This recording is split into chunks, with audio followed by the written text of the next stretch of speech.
अज्ञान ने ही इस जीव को त्राही त्राही करा रखी है। कहत सुनत युग बीत गई। जी सतगुरु। कहते कहते सुनते सुनते बहुत युगों पलट गए, लेकिन इस जीव का यानी बिना गुरु के गति नहीं हुई, बिना गुरु के पीछा नहीं छोड़े। क्यों? कहने कहने से ये बात नहीं बढ़ने वाली है। वर्ण आश्रम तीन लाज में मुख से करें ज्ञानारे। ये जीव वर्ण आश्रम के अंदर बड़ा बंधा हुआ है, तीनों लाजों के अंदर जकड़ बंद है और फिर मुख से ज्ञान करता है। अजीब बात है ना। तो सदगुरु साहेब फरमाते हैं वर्ण आश्रम तीन लाज में मुख से करे ज्ञानारे, सुआ मैना पिंजरे में जो बातां बोती जाने। जैसे तोता और मैना पड़े तो पिंजरे में है, लेकिन वो भी बहुत सी बातें कर लेते हैं। तो वर्ण आश्रम तीन लाज में मुख से करे ज्ञानारे, सुआ मैना पिंजरे में जो बातां बोती जाने रे। और सिंह पिंजरे संगल पैरी और भब का सिंह बखाने रे। पिंजरे में बंद है शेर, संगल उसके पैरों में पड़ी है और फिर भी वो दहाड़ रहा है मैं शेर हूं। अरे तू काहेगा शेर है? शेर होता तो पिंजरे को तोड़ देता। बिल्ला बाला हो सकता है, शेर नहीं हो सकता। ठीक है। तो सिंह पिंजरे पिंजरे संगल पैरी भब का सिंह बखाना रे। बहुत से लोग सुन सुन के कह देते बोला वो मैं ही तो हूं, वो परमात्मा मैं हूं। भाई वाह, रोम रोम बंधा पड़ा है तू बड़ा परमात्मा, भाई बहुत अच्छी बात है। और जब उससे कहते हैं कि कोई प्रमाण सबूत दीजिए, आप परमात्मा हैं, हम मान लेंगे। यानी परमात्मा जब वो बरसात होती है इंद्र तो जलो जल कर देता है। तू ही परमात्मा, तू एक खड़ाई भर के दिखा दे, तू एक नाड़ी भर के दिखा दे।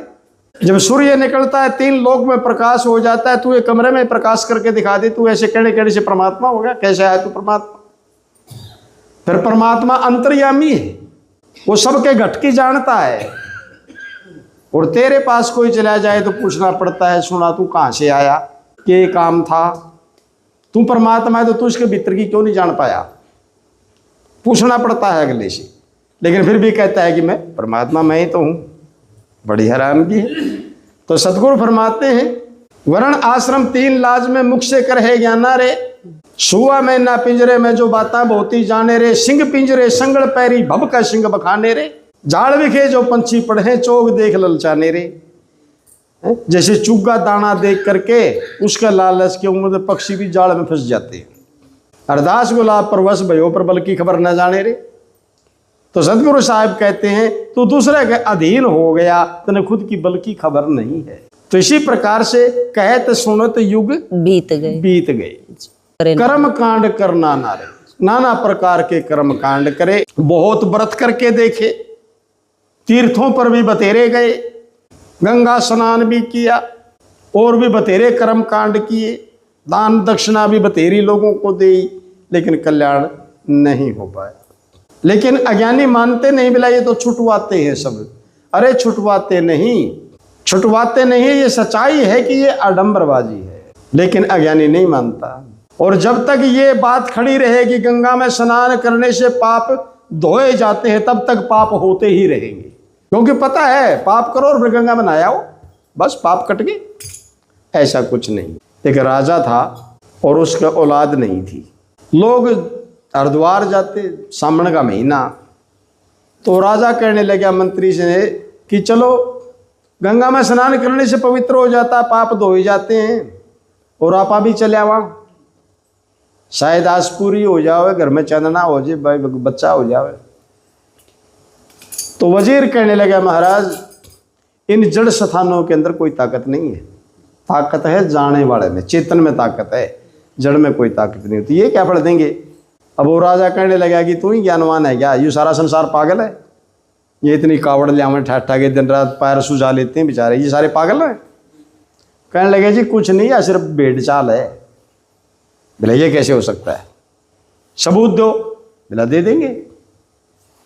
1 साल का टाइम लग गया। अगली साल फिर जो सावन का महीना आया और मंत्री ने वह बात राजा को याद दिवाई कि राजन चलो गंगा स्नान करने चले, बड़ा महात्म है, लोग जाने लग रहे हैं।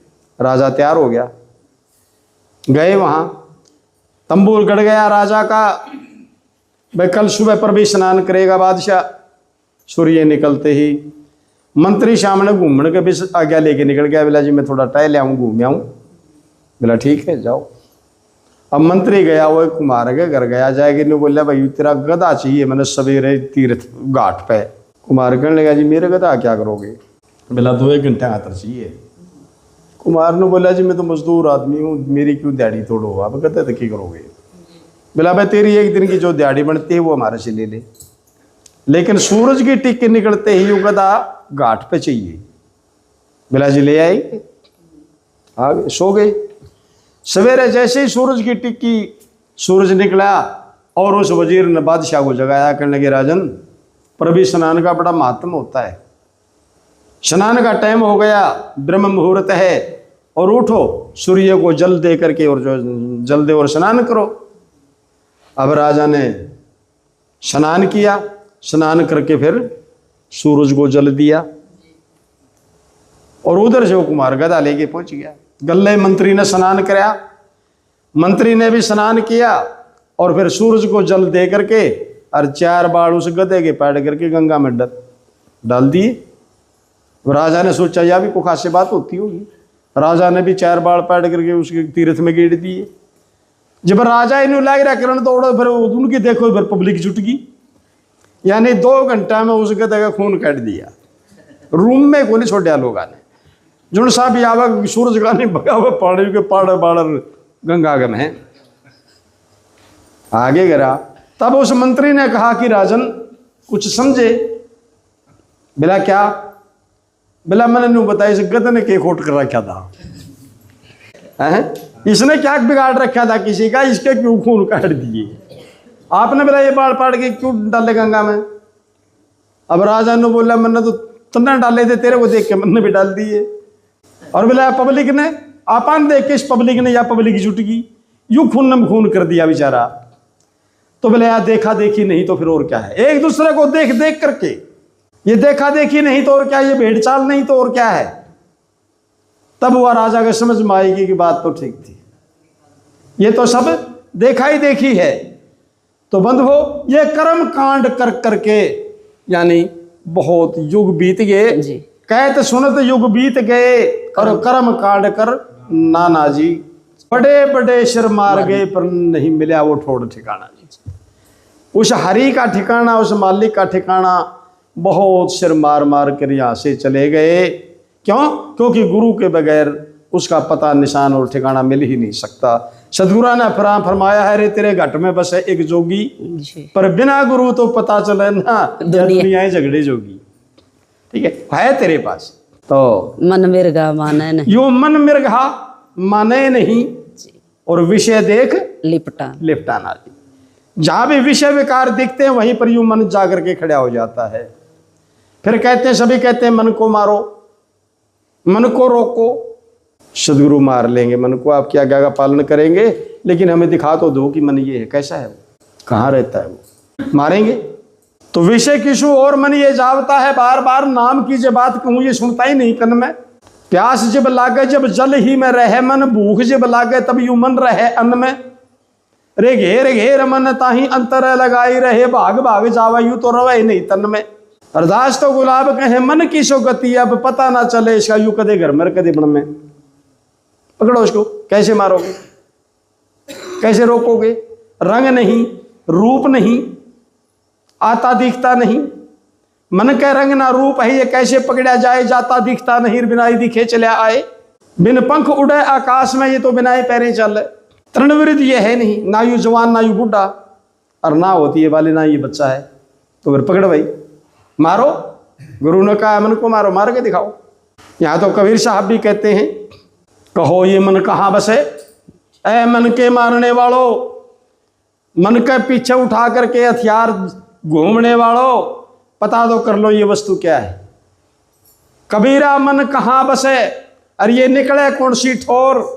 अगर गुरुमुख है तो पारिख कर, और ना तो फिर गुरु ढूंढ कोई और। फिर मारण मुरण की बात करी, अभी तक तो तुम्हें इसकी जानकारी है कौन की मन है क्या। और फिर भी अगर तू है मादा तेरे में मारने का, तो संत कहते हम तेरे को दिखाई देते हैं, फिर मार ले। तेरी नैन के आगे ये मन खड़ा पलख पलख करे दौड़, अरे 3 लोक मन भूप हर मन पूजा सब ठोड़ जा मार ले। तेरी आँखा का आगे खड़े है, दिखा दूं मार के, ऐसे कहने से मर जाएगा क्या। मन मिर्घा माने नहीं, देख विषय लिप देख विषय राणा जी, और माया करंग ठानिए, और लोभी जान सवान। सवाना जी। जो लोभी है माया के, जो लोभी है उसको कुत्ता कहा गया है वाणी के अंदर, वो कुत्ता है। और माया जो है वो करंग है। माया करंग पिछाड़िए लोभी जान सवान, और कर कर दावा कट मरे मुर्दा रहे मदान। यानी को पशु मरिया पड़ा था, उसको देख के हजारों कुत्ते इकट्ठे हो जाते हैं, फिर वो दावा करते हैं मेरा मेरा, फिर आपस में लड़ेंगे। वो उसने खावेगा, वो उसने पाड़ेगा, वो उसने लड़ रहेंगे आपस में, लटापीन होकर के आपस में खूनम खून हो गए, न्यू में चले जाते हैं, मुर्दा उड़े पड़ा रह जी, ना तो खाते ना खाण देते। यही गति माया के ऊपर अज्ञानी है, झगड़े पड़े हैं इस माया के ऊपर, अपना अपना दावा करते हैं, यूं पलाट मेरा, ये 2 गज मेरी न्यून चलेगी, मेरी न्यून तो होगी, यानी दावा कर करके लड़ते हैं, लेकिन यह माया किसी के साथ नहीं जाती, ये वही की वही रह जाती है। ठीक है, तो लोभी जान सवाना। सवाना जी, लोभी की गति स्वान के समान है, कुत्ते के समान है। दृष्टांत बहुत लंबा है, अगर मैं सुनाऊं ये सिद्ध करने के लिए कि ये समान कैसे है, ठीक है, तो काफी टाइम लग जाएगा, क्योंकि लंबा दृष्टांत जाएगा। राव रंक क्या बादशाह, तज गए तकत दीवाना जी। बड़े बड़े उसको प्राप्त करने के लिए बादशाह महाराजा, उन्होंने राजपाट का ठोकर मार करके जो फकीरी धारण कर ली, चाहे वो गोपीचंद भरतरी जी रहे हों, चाहे महाराज गोपीचंद जी रहे हों, और चाहे बादशाह सुल्तान रहे हों, राज का ठोकर मार करके गरीबी धारण करी, वो फकीर हो गए उसकी प्राप्ति के लिए। तज गए तकत दीवाना जी, और अमीरी और फिर ले फकीरी, जब लागे शब्द के बाणा जी। जिसके महापुरुषों को वे शब्द के बाण कलेजे के अंदर जा बैठे, छलनी हो गए कलेजे उनके, उन्होंने कुछ नहीं दिखा, उन्होंने ठोकर मार दी, छोड़ दी अमीरी और फकीरी को धारण किया। बलख बुखारे का बादशाह वो सुल्तान, कई बार मैं दृष्टांत सुना चुका हूं आपको। सुखबीर दास, आप तो कहते हो कि पल में ही जना दो, अब देखिए कैसे प्राप्त हुआ वो बादशाह सुल्तान बलख बुखारे का बादशाह, और दूसरे राजा से मिलने के लिए चला कि हम दूसरे राजा से मिल के आएंगे। उनकी सफाई करने वाली बांदी उनके शयन कक्ष की सफाई कर रही थी, बेडरूम की। अब राजा की तो बड़ी मखमली सेज थी, उस दासी के मन के अंदर विचार आता है कि जरा लेट के तो देखूं इस सेज का आनंद कैसा है। झाड़ू देती देती सफाई करनी छोड़ दी, राजा की सेज के ऊपर लेट गई। इतने आरामदायक सेज थी, और जो है लेटते ही आंख लग गई। उधर से वो बादशाह सुल्तान वापस आ गए, रास्ते में गया नहीं, आगे वापस आ गया, वे कल जाएंगे। आकर के देखता है तो एक सफाई करने वाली और राजा की सेज के ऊपर सोई पड़ी। पारा सुई लाल पे गई बादशाह सुल्तान की, और खूंटी से जो है अंटर उतार लेता है। पड़ी पड़ी का 5-7 फटकारे हड़बड़ा करके उठी, हड़बड़ा करके उठी, एक बार रोई और फिर मुस्का गई। राजा बड़ा हैरान हुआ कि कमाल की बात है, पहले रोती है फिर हंसती है। कहने लगा ये क्या तमाशा है। कहने लगी राजन, अगर गौर से मेरी बात सुनो तो ये राज तुम्हें बता सकती हूँ। कि बोलो। तब वो दासी कहती है कि हे राजन, इस सेज पर सोते हुए आपको कितना समय हो गया? आपसे पहले कौन सोता था? बोले मेरे पिताजी सोते थे। उसके बाद बोला 20 वर्ष से मैं सो रहा हूं। कहना क्या चाहती हो? कहती है कि राजन ये बड़ी मनहूस है ये सेज। वो कैसे? बोला ऐसा है प्रभु, मैं 20 मिनट सोई होंगी इसको, मेरी कोरडों के साथ खाल पाड़ी जा रही है, जहां कोरडा पड़ता है 4-4 आंगल खाल उठती है गले। 15 मिनट सोने से जब मेरी ये दशा हो रही है तो मैंने हंसी मैंने नहीं हुआ भाई, 13 गले कुकर बनेगी तो न तो 20 साल होगी इसमें सुन देना। तेरी दशा क्या होगी? रोती हूं इसलिए कि जहां अंटर पड़ता है तो बिजली जैसा करंट लगता है, और हंसती इसलिए हूं कि मेरी इतनी बड़ी सजा हो रही है तो 13 गले कुकर बनेगी, और मैं 15 मिनट में अपने मालिक का खौफ भूल गई, आपका कोई भय नहीं मान्या, तो 13 के परमात्मा का भय रह जाएगा, तुम तो 20 साल होगी इसमें सोते। यही वचन था उस बांदी का, जो सूढ़ी बन करके जो है छाती के अंदर लगा उस बादशाह के। और फिर वो कहता है कि ये बांदी तू मेरे गुरु समाना, ए बांदी मेरे गुरु समाना भेद बता पिया प्यारे का तजदूंगा राज और ले फकीरी सुल्तानी बलक बुखारी कि तू मेरे गुरु के समान है, उस परमात्म प्यारे का मेरे को भेद बता दे। कहने लगी महापुरुषों में तो जैसा जानती थी मैंने बता दिया, अब ये काम तो जो है संतों का है। तो राजपाट छोड़ करके फकीर हुआ, 12 साल सेवा के अंदर लगा रहा, तब जाकर के नाम की प्राप्ति हुई थी उस सुल्तानी को। 12 साल सेवा करनी पड़ी। और जब चढ़ी खुमारी नाम की, फिर आपको पता है वही सुल्तानी क्या कहता है, बल्ले बल्ले मौज फकीरां दी, कदे तो खांदे बासी कुसी, कदे खांदे थाली खीरां दी, बल्ले बल्ले मौज फकीरां दी। अरे कदे तो ओडा शाल दुसालेर, कदे गुदड़ी लीरां दी, बल्ले बल्ले मौज। इसका नाम है हर हाल मस्त, हर हाल मस्ती ये है। ठीक है, तो वही प्रमाण मिला जी। राव रंग क्या बादशाह, क्या बादशाह, तजगे तकत दीवाना, तजगे तकत दीवाना जी। छोड़ अमीरी ले, छोड़ अमीरी ले फकीरी, जिनके में लगे शब्द के बाण जी। जी सतगुरु। शब्द के बाण जिसके कलेजे को छल नहीं करके वो जिंदा कैसे रह सकता है, वो तो तड़फेगा। ये जग जुए का खेल है, खेले हैं खेल तमामा जी। और नाना प्रकार के यू जीव इस जगत रूपी इस जुए के खेल में नाना प्रकार के खेल खेल रहा है। और जोयाबाजी जीत चले, जो इस जग जुए वाली बाजी को जो जीत गए, सदुरा ने भी फरमाया ते ततार दे आश्रय फिर दीनी तेरे विच नाम दी आर प्यारे, रूम रूम में वो नाम समाई रहा रे, गुरु मिले तो कोई पावे सार प्यारे। टूटी तार ते कम नहीं आने, पोती पोतरे ते सोनी नार प्यारे। ये जग जुए वाला खेड़ गुलाब दासा, बाजी जीत के जावी मत हार प्यारे। अब की बार तू हार करके चला तो फिर आगे मौका ही नहीं है। इसलिए लगा दे बाजी किसी जोहरी के साथ, रख दे तार के शीश, और लगा बाजी खेल मैदान के अंदर। शूरा बन कायर होकर के उसको प्राप्त नहीं किया जा सकता। शूरा बन करके झूझ इस मैदान के अंदर, या तो काट दे नहीं फिर कट जा, फैसला न बैठ एक तरफ मुकाबात को। कब तक ऐसे मन को बुलाते रहेंगे, कब तक डंगोसलेबाजी में फंसे रहेंगे, कब तक अपने आपको झूठी दिलासा देते रहोगे, कब तक, कहाँ तक, क्या इरादा क्या है। जीवन तो भाग्या जा रहा है, सांस सांस काया घट है, हर घड़ी घड़ी घड़ियाल। तद सांस सांस के लिए बीतन लग रही है, जा रही है, धार बंध रही है। तो इसलिए बंधु हो, ये प्रमाण था कि मन की गति क्या है, लोभ भी क्या है, सारे प्रमाण आपके सामने आए। बोल प्रेम से श्री सद्गुरुदेव महाराज की जय।